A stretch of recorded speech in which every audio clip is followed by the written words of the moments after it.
할렐루야. 행복한 정시 기도 시간입니다. 하나님의 은혜를 거역하지 않는 저와 여러분 되기를 바랍니다. 하나님의 은혜는 완벽한 것이고요, 우리를 부려먹거나 우리를 쓰려고 하는 게 아니고 우리를 하나님의 형상을 만든 사람이기 때문에 너희가 얼마나 엄청난 하나님의 응답 속에, 하나님의 영광 속에, 하나님의 능력 속에 있는지를 가르쳐주기 위해서 하는 거죠. 그래서 우리가 할 수 있는 최고의 것이 뭐냐면 사탄을 상하게 하라. 로마서 16장 20절에 평강의 하나님께서 속히 사탄을 너희 발 아래 상하게 하시리라. 우리 주 예수의 은혜가 너희에게 있을지어다. 믿습니까? 하나님의 은혜가 있는 곳에 사단은 무릎 꿇게 되는 거예요. 우리가 하나님의 은혜를 거역하면 우리가 마귀의 유혹에 넘어갈 수 있겠죠. 자, 사탄을 상하게 할 수 있는 것, 세 사람을 잠깐 봤어요. 욥의 시험입니다. 욥기 1장 21절에 보니까 알잖아요. 사탄이가 하나님 앞에 나타나서 욥을 시험하시면 절대 하나님을 사랑하지 않을 것이고요, 하나님을 배반할 것입니다. 그때 하나님이 시험해보자 그랬죠. 마귀의 손에 붙여놨는데요, 한순간에 모든 재산이 다 날아갔어요. 한순간에 10명의 자식, 그 귀한 자식들이 다 죽음을 당했어요. 그때 욥이라고 하는 사람이 뭐라고 말했냐면, 출신이도 여호와시요 취하신이도 여호와이시니 여호와의 이름이 영광을 받으시옵소서. 어떻게 그럴 수 있겠습니까? 아니, 한 명이라도 남겨놨다라면 그래 알 텐데, 한 명도 안 가놓고 10명을 다 데려갔는데 하나님을 원망하지 않겠습니까? 그 부인이 하나님을 욕하고 죽어라, 그 말이요, 이해가 가는 얘기예요. 그 여인이 나빠서가 아니에요. 한번 생각해 보세요. 전 재산 다 날라갔죠. 남편은 병들어 버렸죠. 자식이 10명이나 다 죽었다면 어떤 부인이 그것을 옳은 일이라고 그 하나님을 섬기는 것이 옳다고 얘기했겠습니까? 그런데요, 그는 출신이도 여호와요 거두니시도 여호와니 21절에 하나님을 향하여 전혀 원망하지 아니하더라. 여러분, 어디에 써 있는 것입니까? 말씀 위에.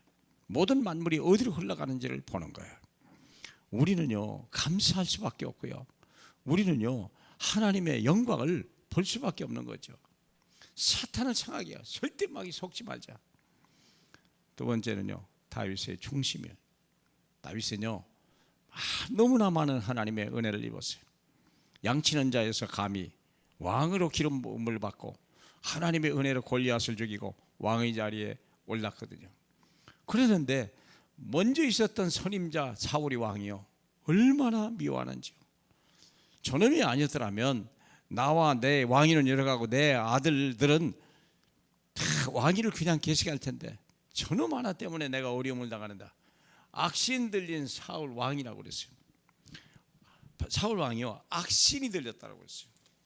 여기 보면 사무엘상 19장 9절에 보니까 사울이 손에 단창을 가지고 그의 집에 앉았을 때 여호와께서 부리시는 악령이 사울에게 접함으로 다윗이 손으로 수금을 탈 때에 사울이 창으로 다윗을 벽에 박으려고 했더라.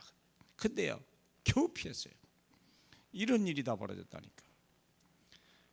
그럼에도 불구하고 그는요, 사울을 한 번도 죽일 기회가 있었지만 죽이지도 않았고, 오히려 사울 왕이 죽음을 당했을 때 가장 슬퍼한 사람이 누굽니까? 다윗 왕이었어요. 사무엘하 1장을 보니까요, 시글락 전투에서 사흘째 되는 날 한 사람이 사울이 진영에서 왔는데 그의 옷은 찢어졌고 머리에 흙이 있더라고. 너는 누구냐? 그랬더니 아말렉 사람이래요. 네가 뭘 얘기하냐 그랬더니 자기가 사울 왕을 죽였다는 거예요. 네? 그가 엎드려진 후에는 살 수 없는 줄 내가 알고 그의 곁에 서서 죽이고 그의 머리에 있는 왕관과 팔에 있는 고리를 벗겨서 내 주께로 가져왔나이다. 어떻게 생각하면요, 네가 확인 사살했구나, 잘했다, 확실히 죽었더냐, 상을 줘야 될 텐데 다윗은 그렇게 하지 않았죠. 15절에 다윗이 청년 중 한 사람을 불러 이르되 가까이 가서 그를 죽이라 하며 그가 곧 침에 죽으니라. 그리고 그는 이렇게 슬픈 노래를 지었죠. 17절에 다윗이 슬픈 노래로 사울과 그의 아들 요나단을 조상하고 명령하여 유다 족속에게 가르치라 하였으니 곧 활이 노래라. 야살의 책이 기록되었더라. 이스라엘아 내 영광이 산 위에서 죽임을 당하였도다. 오호라 두 용사가 엎드러졌도다. 얼마나 진심으로, 가식이 아니라 진심으로. 사탄의 틈을 탈래야 탈 수가 없는 거예요. 하나님의 은혜 아래 있으니까 그런 거예요. 세 번째 바울의 위험입니다. 사도행전 23장 12절에 보니까요, 사울을 죽기 전에는 밥도 물도 먹지 않았겠다. 40인이 작정하고 사울을 죽이려고, 그런 상황이 앞뒤에 계속 있었습니다. 그럼에도 불구하고 사울은요 조금도 흔들리지 않았어요. 왜 그럴까요? 하나님의 전능하심을 믿었기 때문에, 하나님이 전도자를 끝까지 지키시는 걸 그는 믿었기 때문에 그런 거죠. 그래서 그는 한 번 말한 거죠. 사도행전 우리 20장 23절에 보면 오직 성령이 각성해서 내게 증언하여 결박과 환난이 나를 기다린다 하시나 내가 달려갈 길과 주 예수께 받은 사명 하나님의 은혜의 복음을 증언하는 일을 마치려 하면은 나의 생명조차 조금도 귀한 것으로 여기지 아니하노라. 바울이 있는 곳에는 항상 은혜가 따라왔어요. 그는 말할 때마다 하나님의 은혜를 한 번도 말하지 않은 적이 없어요. 하나님의 은혜, 하나님의 은혜, 말할 수 없는 하나님의 은혜, 거절할 수 없는 하나님의 은혜, 피할 수 없는 하나님의 은혜. 사랑하는 여러분, 오늘도 그 은혜에 감동한 사람, 은혜의 강물 속에 행복한 저와 여러분 되길 주님의 이름으로 축복합니다. 하나님, 악한 마귀는 원망하고 불평하고 하나님을 대적하려고, 하나님 나라를 파괴하려고 하나, 하나님 오직 나의 복음, 오직 나의 그리스도를 결론낸 하나님의 사람들은 마귀가 설 곳이 없게 하고 하나님 나라를 위하여 영광을 돌리는 하나님의 은혜의 사람으로 축복하시니 감사합니다.